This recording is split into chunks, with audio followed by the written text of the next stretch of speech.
বন্ধুরা নমস্কার। রাহুল গান্ধী কি বিরোধী দলনেতা হবেন? রাহুল গান্ধী যদি লোকসভায় প্রধান বিরোধী দলনেতা হন তাহলে কি কংগ্রেস লাভবান হবে? এই প্রশ্ন হঠাৎ করে কেন উঠে এলো এই কারণে যে কংগ্রেস ওয়ার্কিং কমিটির সদস্যরা একযোগে সবাই রাহুল গান্ধীকে প্রধান বিরোধী দলনেতা হওয়ার জন্য অনুরোধ জানিয়েছেন এবং তারা জানিয়ে দিয়েছেন, তাদের মনোভাব বুঝিয়ে দিয়েছেন যে এবার তারা অন্য কোনো কিছু শুনতে রাজি না। এবার তারা রাহুল গান্ধীকে সামনে থেকে নেতৃত্ব করার জন্য আহ্বান করছেন। এটাই মল্লিকার্জুন খাড়গেরও ইচ্ছা, এটা সমস্ত সদস্যদের ইচ্ছা। এখন কথা হলো, কেন তারা রাহুল গান্ধীকে লোকসভার বিরোধী দলনেতা হিসেবে চাইছেন? এতদিন এর আগে বলে রাখি আপনাদেরকে, বিরোধী দলনেতা কে হয়। বিরোধী দলনেতা এতদিন অধীর চৌধুরী ছিলেন, তিনি লোকসভায় কংগ্রেস দলের নেতা। অনেকে এটাকে গোলমাল করে ফেলেন। আমি দেখি আমার বন্ধুরা অনেকে কথাবার্তা বলার সময় বলেন যে রাহুল গান্ধী নাকি আর অধীর চৌধুরী নাকি বিরোধী দলনেতা ছিলেন। বিরোধী দলনেতা অধীর চৌধুরী ছিলেন না। গত 10 বছরে ভারতে কোনো বিরোধী দলনেতা ছিল না, অর্থাৎ ডেজিগনেটেড বিরোধী দলনেতা ছিল না কিন্তু কেউ। তো কারণ হলো যে বিজেপির পরে দ্বিতীয় সর্বোচ্চ এমপি কংগ্রেসের থাকলেও কংগ্রেসের কাছে আপনার মোট সংখ্যার 10% এমপি ছিল না। কংগ্রেস একবার 54 পেয়েছিল, আর একবার বোধহয় 44, আর একবার বোধহয় 52 পেয়েছিল। তো কংগ্রেসের কাছে প্রয়োজনীয় সংখ্যক লোকসভা সদস্য না থাকার কারণে কংগ্রেস দলের যিনি নেতা তাকে প্রধান বিরোধী নেতার মর্যাদা ভারত সরকার দেয়নি, পার্লামেন্ট দেয়নি। ফলে সেই সুযোগ সুবিধাগুলি অধীর চৌধুরী পাননি যেগুলি বিরোধী দলনেতা পান। বিরোধী দলনেতার পদমর্যাদা একজন ক্যাবিনেট মিনিস্টারের হয়। সে অনুযায়ী তার নিরাপত্তা, তার অন্যান্য সুযোগ সুবিধা, তার অফিস, তার পিএ ইত্যাদি সমস্ত কিছু, তার বেতন ভাতা সবকিছু সেই অনুযায়ী নির্ধারিত হয়। তো তার আলাদা গুরুত্ব থাকে। এতদিন এটা ছিল না। এইবার কংগ্রেস যখন 99টি সিটে জিতে আপনার ওই সংখ্যাটা ক্রস করে ফেলেছে, তখন কংগ্রেসের কাছে এটা সাংবিধানিক অধিকার চলে এসেছে যে এবার কংগ্রেস দলের যে লোকসভার নেতা হবেন বা কংগ্রেস যাকেই আপনার বিরোধী দলনেতা করতে চাইবে তাকে আপনার লোকসভার স্পিকার তাকে বিরোধী দলনেতা হিসাবে স্বীকৃতি দেবেন। তো এই সুযোগটা কংগ্রেসের কাছে এসেছে। সুতরাং রাহুল গান্ধী যদি বিরোধী দলনেতা হন তাহলে রাহুল গান্ধী স্বাভাবিকভাবে সেই সুযোগ সুবিধাগুলো পাবেন। ফলে তার গুরুত্ব অনেক বেশি বেড়ে যাবে এবং লোকসভার ভেতরে নরেন্দ্র মোদীর বিপরীতে রাহুল গান্ধী, অর্থাৎ এতদিন পর্যন্ত বারবারই বিজেপি বিরোধী দলগুলোকে বলে আসছিল এবং দেশের মানুষের সামনে এই বিষয়টা রেখে আসছিল যে নরেন্দ্র মোদীর বিপরীতে কে, নরেন্দ্র মোদীর বিপরীতে নরেন্দ্র মোদীকে চ্যালেঞ্জ করার মতন কেউ নাই।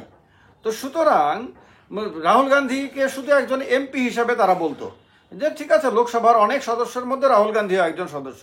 কিন্তু এইবার যদি রাহুল গান্ধী বিরোধী দলনেতা হন তাহলে অটোমেটিকভাবে প্রধানমন্ত্রীর বিপরীতে তিনি চলে আসবেন, মুখোমুখি হয়ে যাবেন। ফলে নরেন্দ্র মোদীর বিপরীতে কে? প্রধান বিরোধী দলনেতা রাহুল গান্ধী। এইরকম একটা বিষয় চলে আসবে এবং এই বিষয়টাকে অস্বীকার করার কোনো সুযোগ কারোর কাছেই থাকবে না, সাংবিধানিকভাবেও থাকবে না, রাজনৈতিকভাবেও থাকবে না। আর কেন কংগ্রেস চাইছে এই মুহূর্তে রাহুল গান্ধীকে? চাইছে এই কারণে যে রাহুল গান্ধীর জনপ্রিয়তা বেড়েছে। এই ব্যাপারে তো আর কোনো অস্বীকার করার সুযোগ আর কারোর কাছে নেই। এটা ভোটের ফলাফলে এটা স্পষ্ট যে রাহুল গান্ধীর নেতৃত্বেই কংগ্রেস আপনার সেই 44-এ নেমে যাওয়া কংগ্রেস 2014-তে এখন 99-তে উঠে এসেছে এবং অনেকগুলো রাজ্যে ভালো পারফরমেন্স করেছে। তো এর ফলে রাহুল গান্ধীর যে জনপ্রিয়তা বৃদ্ধি পেয়েছে, রাহুল গান্ধীর যে রাজনৈতিক ব্যক্তিত্ব হিসেবে গ্রহণযোগ্যতা মানুষের কাছে বৃদ্ধি পেয়েছে এবং বিশেষ করে যুব সমাজের কাছে রাহুল গান্ধী যে একটা বিশাল ফিগার হিসেবে উঠে এসেছেন, এটা স্পষ্ট। এটাকে রাহুল গান্ধীর কট্টর সমালোচকও আর কোনোদিন অস্বীকার করতে পারবেন না। তো এইরকম একটা অবস্থাতে কংগ্রেস চাইছে যে এই যে একটা রাহুল গান্ধী কেন্দ্রিক যে একটা রাজনীতির সূত্রপাত হয়েছে, এটা কন্টিনিউ করুক এবং এটা এগিয়ে যাক। কারণ রাহুল গান্ধী যদি এখন আবার পেছনের সারিতে চলে যান, আবার যদি তিনি অনেকের মধ্যে একজন হয়ে যান, তাহলে আর কংগ্রেস এই বেনিফিটটা পাবে না, এটাকে ধরে রাখতে পারবে না। এটাকে ধরে রাখতে হলে রাহুল গান্ধীকে আরও সামনের দিকে চলে আসতে হবে, সব্বার নেতা হয়ে সামনে থেকে নরেন্দ্র মোদীকে, প্রধানমন্ত্রীকে, তার সরকারকে চ্যালেঞ্জ জানাতে হবে এবং প্রত্যেক দিন তিনি যে নেতা, বিরোধীদের যে তিনি প্রধান নেতা, সেটা সারা দেশের মানুষকে বোঝাতে হবে। তাহলে মানুষ আরও বেশি করে তার প্রতি কানেক্ট হবে। এবং ইতিমধ্যে দেখা গেছে যে রাহুল গান্ধী, এরকম আলোচনাও শুরু হয়েছে যে রাহুল গান্ধী আবার পদযাত্রায় বেরোবেন, আবার বিভিন্ন রাজ্যে তিনি পদযাত্রায় বেরোবেন। এর মধ্যে উত্তরপ্রদেশেও তিনি মানুষকে ধন্যবাদ দেওয়ার জন্য তিনি এবং অখিলেশ যাদব তারা মানুষের কাছে যাবেন আবার। তো এই যে এই সময়ে যাওয়া মানে কি? তা যাওয়া মানে আবার প্রতিদিন সংবাদে উঠে আসা, আবার প্রতিদিন আলোচনার বিষয় হয়ে ওঠা, আবার প্রত্যেক দিন মানুষকে প্রভাবিত করা এবং আবার প্রত্যেক দিন সরকারকে চাপে রাখা। এই কাজটা করার পরিকল্পনা ইতিমধ্যেই রাহুল গান্ধী নিয়ে ফেলেছেন এবং যে যে জায়গাতে কংগ্রেসের খারাপ পারফরমেন্স হয়েছে সেই জায়গাগুলোতে জোর দেওয়ার কথাও অলরেডি তিনি বলে দিয়েছেন। তো তার ফলে বোঝা যাচ্ছে একটা দূরের পরিকল্পনা নিয়ে এই সরকারকে একদিকে চাপে রাখা, আর একদিকে নিজের সংগঠনকে বৃদ্ধি করা, এই দ্বিমুখী এবং দুটোই গুরুত্বপূর্ণ পরিকল্পনা নিয়ে রাহুল গান্ধী এগোতে চাইছেন। এবং এই ক্ষেত্রে কংগ্রেস ওয়ার্কিং কমিটি মনে করছে বা কংগ্রেসের শীর্ষ নেতারা মনে করছেন যে এই ক্ষেত্রে কাজটা অনেক ইজি হয়ে যাবে যদি রাহুল গান্ধী নরেন্দ্র মোদীর বিপরীতে প্রধান চেহারা হয়ে ওঠেন। আর এই ক্ষেত্রে অন্য বিরোধী দলগুলোর আপত্তি করার কোনো সুযোগ থাকবে না, কারণ বিরোধী দলনেতা কে হবেন সেটা ঠিক করবে সবচেয়ে যার যোগ্যতা আছে। যেহেতু কংগ্রেস দলেরই একমাত্র যোগ্যতা আছে, কংগ্রেস দল ছাড়া ইন্ডিয়া জোটের মধ্যে আর কোনো দলের কাছে সেই সুযোগ নেই যে তাদের দলের নেতাকে বিরোধী দলনেতা করা হবে। এটা তৃণমূল কংগ্রেস চাইলেও পারবে না, এটা ডিএমকে চাইলেও পারবে না, এটা উদ্ধব ঠাকরে চাইলেও পারবেন না, এটা অন্য কোনো দল ইন্ডিয়া জোটের চাইলেও পারবে না। এই অধিকার, সাংবিধানিক অধিকার, আইনগত অধিকার একমাত্র দ্বিতীয় বৃহত্তম দল কংগ্রেসের কাছে রয়েছে। সুতরাং যখনই রাহুল গান্ধীকে কংগ্রেস দল আপনার প্রধান বিরোধী দলের দলনেতার মর্যাদা দিয়ে দেবে এবং তিনি স্বীকৃত হয়ে যাবেন, সেই মাত্র অন্য সমস্ত দলের তিনি প্রধান মুখ হয়ে যাবেন। মানে অন্য সমস্ত বিরোধী দলের তিনি প্রধান মুখ হয়ে যাবেন, লোকসভার মধ্যে তিনি সবাইকে নেতৃত্ব দেবেন। এবং যেহেতু জোটেরও তিনি প্রধান মুখ, সেহেতু জোটের বাকি দলগুলো তাদের নেতৃত্বকে সেক্ষেত্রে অকাতরে মেনে নেবে। তো এইটা বিজেপির জন্য একটা বড় চ্যালেঞ্জ হয়ে যাবে, কারণ বিজেপি চায়নি কোনোদিন যে রাহুল গান্ধীর এইরকম একটা বড় ছবি উঠে আসুক। বিজেপি পরিকল্পিতভাবে 2014 সাল থেকেই রাহুল গান্ধীকে একটা পাপ্পু ইমেজ গড়ে তোলার চেষ্টা করেছে এবং এই ক্ষেত্রে প্রাথমিকভাবে তারা অনেকটা সফল হয়েছে। আইটি সেলের কল্যাণে রাহুল গান্ধীর বিভিন্ন ভিডিওগুলোকে কেটে এডিট করে বিকৃত করে এমনভাবেই আপনার ম্যানিপুলেটেড ভিডিও অনেক ক্ষেত্রেই আপনার মানুষের সামনে তুলে ধরা হয়েছিল, যে ভিডিওগুলোতে যা রাহুল গান্ধী বলেননি তাই রাহুল গান্ধী বলেছেন বলে মানুষের সামনে তুলে ধরা হয়েছিল। যেমন একটা ভিডিওতে বলা হয়েছে রাহুল গান্ধী বলেছেন যে একদিকে আলু ঢোকাবে আর একদিকে সোনা বেরোবে।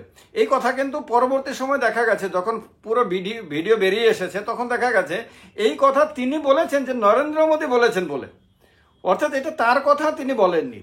তো কিন্তু কেটে টুকরো করে এমনভাবে ভিডিওটাকে উপস্থাপিত করা হয়েছিল যে মানুষের কাছে বেরিয়েছে যে রাহুল গান্ধী বলেছেন যে আলুকে সোনা বানিয়ে দেবেন। তো এরকম হাস্যকর, এগুলি তো ডেফিনেটলি হাস্যকর, কিন্তু এই হাস্যকর কথাটা তিনি না বলেও এর অপবাদ তার উপরে গেছিল। তো যার ফলে অনেক যুব অংশের, অনেক যুবতীর কাছেই তিনি একটা হাসির পাত্র হয়ে গেছিলেন। সেই অবস্থাটাকে কাটিয়ে উঠে এখন ইউটিউব থেকে শুরু করে বিভিন্ন সোশ্যাল মিডিয়া প্ল্যাটফর্মে রাহুল গান্ধী বাকি সমস্ত নেতাদের, বাকি সমস্ত বলছি মানে ভারতবর্ষের সমস্ত বাকি রাজনৈতিক নেতাদেরকে পেছনে ফেলে সোশ্যাল মিডিয়াতে তিনি 1 নম্বর।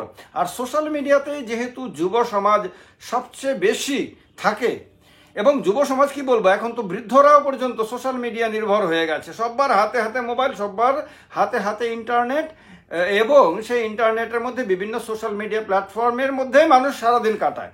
তো সুতরাং সবাই সেই জায়গাতে বিভিন্ন নেতাদের ভিডিও দেখেন, এর মধ্যে 1 নম্বরে রাহুল গান্ধী হয়ে গেছেন। আর এবার তো যখন নির্বাচনী প্রচার অভিযান চলছিল, আপনাদের মনে আছে নিশ্চয়ই, আমি প্রায় সময় বলেছি যে রাহুল গান্ধী যেখানে যাচ্ছেন সেখানে ব্যাপক উন্মাদনা, ব্যাপক সাড়া দেখা যাচ্ছে। সাধারণ যে জনতা যারাই র্যালিগুলোতে আসছেন, তারা উন্মাদনার সঙ্গে তাকে রেসপন্ড করছেন। এই জিনিসটা বিজেপির নেতাদের ক্ষেত্রে কিন্তু দেখা যায়নি, আর প্রধানমন্ত্রীর ক্ষেত্রে দেখা গেছে কিছু কিছু রাজ্যে, অনেক রাজ্যে আবার দেখাও যায়নি। তো এই সমস্ত কিছুকে যদি আমরা মাথায় রেখে যদি দেখি, তাহলে আগামী দিনে কংগ্রেস ব্যাপকভাবে লাভবান হতে পারে যদি রাহুল গান্ধী বিরোধী দলনেতার পদ গ্রহণ করেন এবং সেই অনুযায়ী তিনি নরেন্দ্র মোদীর বিপরীতে নিজেকে তুলে ধরেন। এটা বিজেপির জন্য আগামী দিনে বড় ধরনের চ্যালেঞ্জ হয়ে যাবে, এটা অগ্রিম বলা যায়। এবং এই কথাটা আপনারা মনে রাখবেন, এই কথাটা অগ্রিম বলা হচ্ছে যে যদি এমনটা হয় তাহলে বিজেপির জন্য এই সরকার চালানো প্রত্যেকটা দিন আরও বেশি, অনেক বেশি কঠিন হয়ে যাবে। কারণ রাহুল গান্ধী এখন ফুরফুরে মেজাজে আছেন, এখন অনেক বেশি কনফিডেন্ট অবস্থাতে আছেন। তার বডি ল্যাঙ্গুয়েজ দেখবেন, তার ফেসিয়াল ল্যাঙ্গুয়েজ দেখবেন, তার কথাবার্তা বলার ঢং দেখবেন, তার আচার আচরণ দেখবেন, যেভাবে তিনি অন্য নেতাদেরকে গুরুত্ব দিচ্ছেন, যেভাবে অন্য নেতাদের সঙ্গে সহজভাবে বন্ধুর মতো মিশছেন, তাদেরকে আপন করে নিচ্ছেন, তাদের পিঠে হাত দিচ্ছেন, কাঁধে হাত দিচ্ছেন, যেভাবে তাদের প্রতি ওনার জেস্চার দেখা যাচ্ছে, সেটা কিন্তু বড় ভয়ঙ্কর বিজেপির ভবিষ্যতের জন্য। বিজেপিকে আগামী দিনে অনেক বেশি রাজনৈতিকভাবে ভয়ঙ্কর রাহুল গান্ধীকে মোকাবেলা করতে হবে।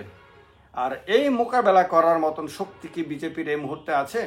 এটাও একটা বড় কোশ্চেন। আপনাদের কাছে যদি উত্তর থাকে তাহলে অবশ্যই কমেন্ট বক্সে কমেন্ট করে জানাবেন। ভালো লাগলে ভিডিওটি শেয়ার করবেন, আর লাইক করার কথা তো বলার দরকার নেই আশা করি। ভালো থাকবেন বন্ধুরা, অনেক অনেক নমস্কার সবাইকে।